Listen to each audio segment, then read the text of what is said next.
Ibu bapak, saudara-saudari yang dikasihi oleh Tuhan, Shalom. Selamat berjumpa kembali dalam Renungan Harian Katolik Paroki Tomang, Jakarta. Hari ini hari Rabu, tanggal 29 Mei tahun 2024. Tema renungan kita hari ini adalah yang terbesar yang melayani. Ibu bapak, saudara-saudariku yang dikasihi oleh Tuhan, kita semua tahu bahwa sistem pemerintahan negara yang paling kuno atau yang paling klasik adalah monarki, ya, di mana sebuah negara itu dipimpin oleh seorang raja atau seorang kaisar. Ya. Dan pada kenyataannya sekarang ini negara yang sistem pemerintahannya monarki itu hanya sedikit, ya, dan lambat laun banyak negara-negara yang menganut sistem monarki akhirnya mengubah diri menjadi sistem republik. Ya. Mengapa terjadi demikian? Ya, karena memang harus diakui bahwa sistem monarki ini memiliki kelemahan. Ya. Kita tahu kalau sistem monarki atau sistem kerajaan ini, itu raja yang sekarang memerintah itu pasti anak dari raja yang sebelumnya, ya. Ada sistem dinasti dan namanya anak raja, ya, namanya pangeran, itu adalah lumrah. Kalau ayahnya sang baginda raja ini biasanya akan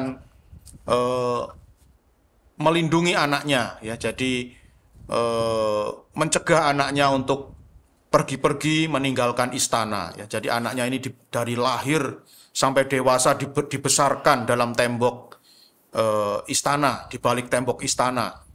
Dan namanya juga pangeran, anak raja, maka biasanya sang raja akan mengkondisikan supaya anaknya ini selalu dilayani, ya, selalu dilayani oleh dayang-dayang, dilayani oleh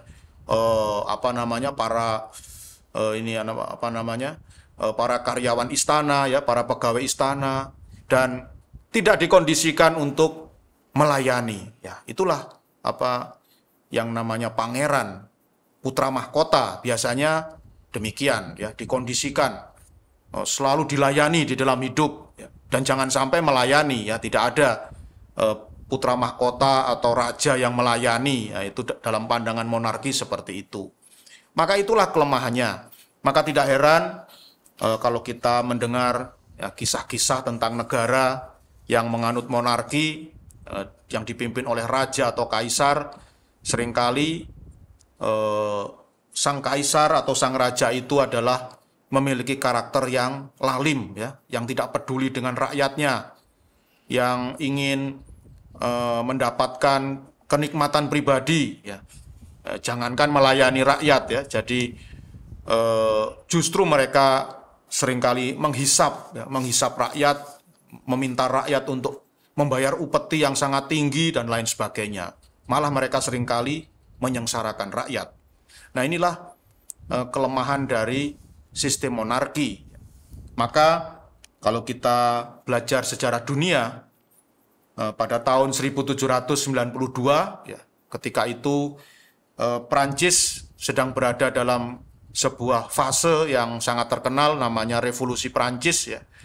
Tahun 1789 sampai 1799 terjadi, ya, selama 10 tahun itu terjadi perang yang dahsyat di negara Prancis antara pihak rakyat kecil dengan pihak kerajaan, dan akhirnya dimenangkan oleh pihak proletar atau pihak rakyat jelata yang ditandai dengan munculnya sistem pemerintahan yang baru yang sekarang kita sebut dengan sistem republik, ya.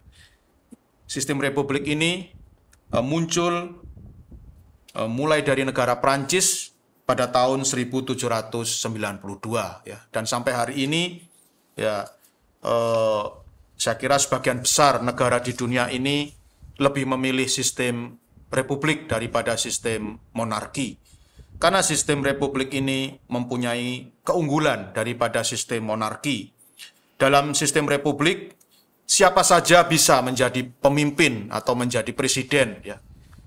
Bahkan rakyat jelata pun itu bisa menjadi presiden asal mayoritas rakyat memilihnya.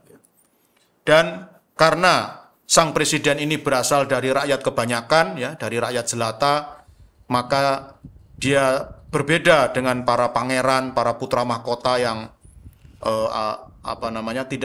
tidak dikondisikan untuk melayani.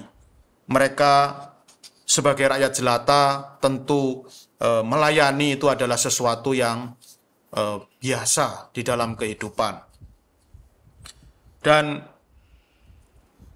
justru kemampuan untuk melayani rakyat adalah persyaratan utama kalau orang ingin menjadi presiden, ingin menjadi pimpinan dalam sebuah negara republik. Dia harus punya kemampuan untuk melayani rakyatnya.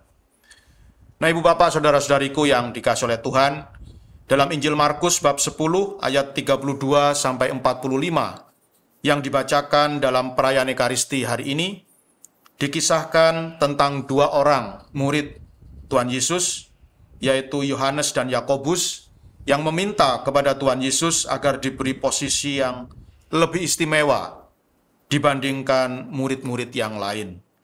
Dan apa jawaban Yesus menanggapi permintaan mereka? Tuhan Yesus berkata, "Kalian tahu bahwa orang-orang yang disebut pemerintah bangsa-bangsa memerintah rakyatnya dengan tangan besi, dan pembesar-pembesarnya menjalankan kuasanya dengan keras atas mereka. Tetapi janganlah demikian di antara kalian.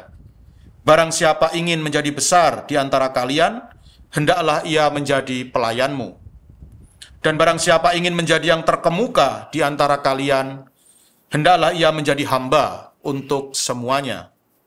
Sebab Anak Manusia datang bukan untuk dilayani, melainkan untuk melayani, dan untuk memberikan nyawanya sebagai tebusan bagi banyak orang." Inilah jawaban Tuhan Yesus menanggapi permintaan Yohanes dan Yakobus yang ingin supaya diberi posisi pemimpin oleh Tuhan Yesus. Bahwa seorang pemimpin haruslah mau melayani. Seorang yang punya kemampuan untuk melayani sesamanya, dialah yang layak untuk menjadi pemimpin bagi semuanya. Oleh karena itu, Ibu Bapak, Saudara-saudariku yang dikasihi oleh Tuhan, hari ini Injil telah mengajarkan kepada kita bahwa sebagai pengikut Kristus, kita harus mau saling melayani. Kita harus mau menjadi pelayan bagi saudara-saudari yang lain. Dan bagi kita, pengikut Kristus, kemampuan untuk melayani, kemauan untuk melayani bukan sekedar sebuah ukuran bahwa kita ini layak untuk dijadikan pemimpin, tetapi lebih daripada itu, kemauan kita untuk melayani adalah ungkapan syukur kita kepada atas pelayanan Kristus yang telah kita terima. Kita sudah sewajarnya, kita sudah seharusnya mau melayani Tuhan dan sesama, karena Tuhan sudah lebih dulu melayani kita, bahkan sampai harus menderita begitu hebat, dan akhirnya juga harus wafat di kayu salib. Tuhan telah melayani kita sampai titik darahnya yang penghabisan, maka kiranya kita pun sudah selayaknya untuk melayani Tuhan, melayani sesama dengan penuh sukacita. Tuhan memberkati.